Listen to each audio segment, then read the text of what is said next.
People don't have ideas. Ideas have people. Carl Jung.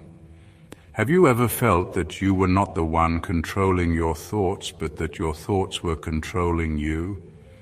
Jung believed that ideas can take possession of us, shaping the way we see the world, the way we act, and even the way we allow others to treat us. This is exactly why narcissists are so dangerous. They don't just manipulate your actions, they plant ideas inside you. And once an idea takes root, it can run your entire life. They don't come to you shouting. They don't show you their game openly. Instead, they begin quietly, silently. They study you. They look for your hidden wounds, the places you don't even want to look at yourself. And then they mirror them back to you. At first, it feels like destiny. They seem to understand you in ways no one else ever has, but in reality they are weaving a net around your mind. Carl Jung said that what we repress in ourselves, what we call the shadow, does not disappear. It waits. And narcissists are masters at spotting that shadow. If you repress your need for love, they will flood you with affection, only to take it away. If you repress your fear of abandonment, they will threaten to leave. They know exactly where to press because the parts of you that are hidden from yourself are visible to them. This is not love. This is a silent game of power. You begin to notice the shifts. One moment, warmth and charm, the next, coldness and silence, and it's the silence that cuts the deepest.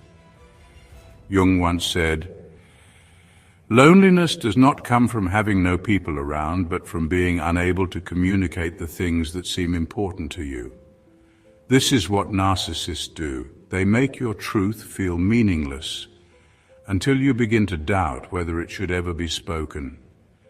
And doubt is the perfect soil for control. When you no longer trust your own perception, you start relying on theirs. This is gaslighting. Not about changing facts, but about changing your confidence in reality itself.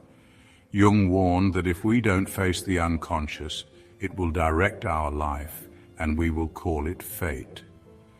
Narcissists exploit this law of psychology. They make you believe that the pain you are experiencing is fate, when in truth, it is only the result of their silent manipulation.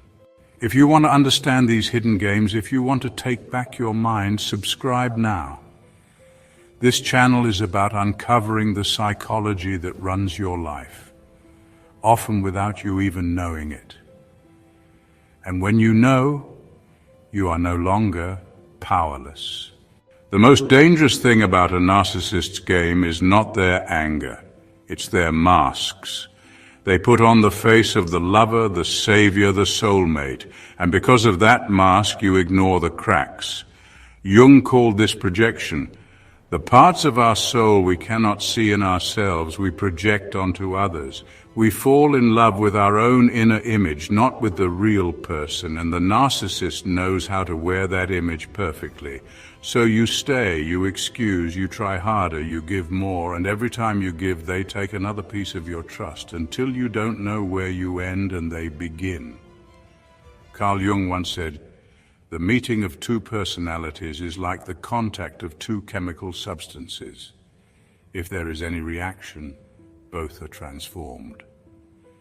But with a narcissist, you are the only one transformed, and not into your true self, but into a smaller, weaker version of who you were meant to be.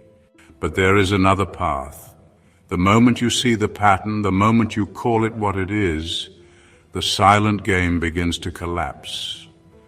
Awareness is like light in a dark room. The shadows lose their power. Think for a moment, who in your life makes you question your worth? Who gives with one hand and takes away with the other? Who punishes not with words but with absence? Those are the signs of the silent game. And here is the truth. They only win if you keep playing. Carl Jung reminded us, the privilege of a lifetime is to become who you truly are. That means no longer chasing masks, no longer shrinking yourself to be loved. no longer silencing your voice to keep the peace. When you become who you are, you step out of the game. You stop craving their approval because you realize you don't need it. You stop fearing their silence because you find your own voice. And when that happens, their power over you dissolves. This is not about changing the narcissist. This is about reclaiming yourself. The game was never really about them.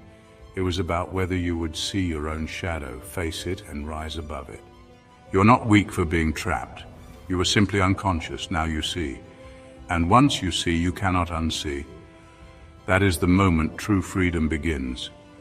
Carl Jung said, "Who looks outside dreams. Who looks inside awakes." The narcissist wants you to keep dreaming, to keep chasing illusions, but you can wake up. And when you do, you'll never play their silent game again.